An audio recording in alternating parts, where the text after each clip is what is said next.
So guys, this is an open fire with a back burner in. I've already got the grate out there, and I've got an, old washing up bowl, should I say, in there. And I've took kind of the front plate baffles off here. I've got my drainage rods up here. Now, the problem was here is you've only got a small gap, so I've actually only got a 4-inch brush going up the chimney there. And you can see the amount of soot what's come down. The problem is, what causes chimney fires here is you see this really dark stuff. That's, they call it a creosote fire when that takes, and that'll rage up your chimney. And that's why we have to keep the chimney clear. Now, there does be a lot of that in round here, around the back boiler, because it's basically the smoke hitting the cold water when it's cold. That's what causes that creosote build up around the back boiler here. But then the rest of the chimney is fairly clear until you get close to the top. And what happens when you burn wet wood, or the sap in the wood, it actually forms back into a solid as such when it comes into contact with the cold air. I'm just going to pause this now and show you outside. So guys, as you can see now, we've got the chimney brush all the way through the chimney. I used 10 1 metre long drainage rods there as such, and as you can see, it's only a 4-inch brush. I'd love to do it with a bigger brush, but I can't get past the back boiler with the bigger brush. So on that, guys, remember I was saying about the creosote build up here, and that's how you cause a fire.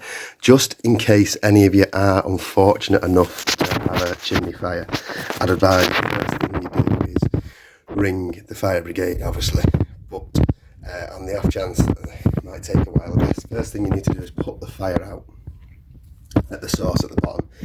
Some people get buckets of water and throw them on it. It makes a big mess in the bottom. But if you've got any salt at all in the house, I don't just mean the salt what you keep in it, I mean, like, you know, kilograms of salt or whatever. Obviously, shovel out the hammers and put the salt on it as well. That dampens the fire straight away. And then if you've got a CO2 fire extinguisher, that's a good one to put up the chimney, because what that does, it starves it of oxygen, and that it extinguishes the fire then. In my previous experience then, if you block off this opening here, then that also stops the oxygen going up until the fire brigade arrive. Right guys, so as we're clearing the chimney, we're best off to have something in front of the fireplace to prevent any pieces what are falling down, falling on our nice clean floor.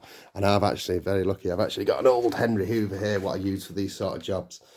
And I just hoover up any black bits what fall down, any bits of soot or anything, and that just illuminates any mess straight away right at the source.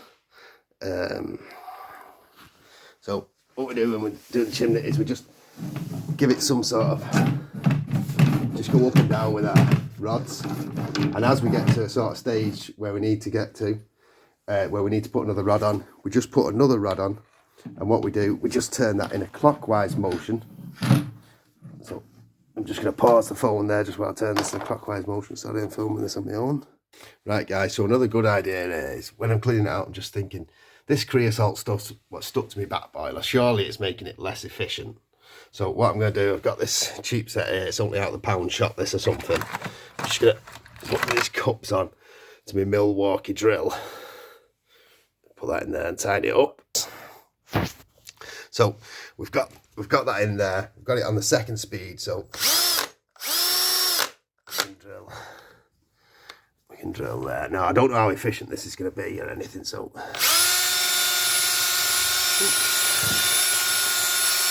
highly efficient. So we're just going to go around and get nice and good wire brushing, take all them big dirty lumps off.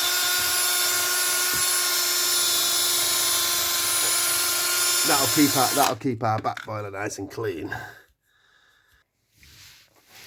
Right guys, so as you can see there, I've cleaned that out now.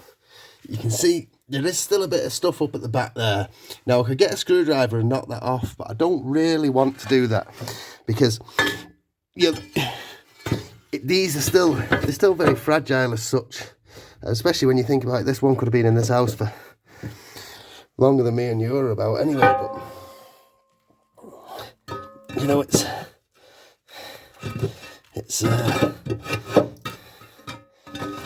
a long time. What we do then is we just put our plates back into position. Now they're nice and clean and wiped down. and then we can set our grate in. Just I might have to make a new grate. I might be able to get you a video on making a grate. I made this grate myself when I was a young fella from scratch, and it'd be quite a nice video to have making a grate, because something was very expensive in the shop now. That one's homemade. You can see she is splitting there now, but she must be 10-year-old anyway.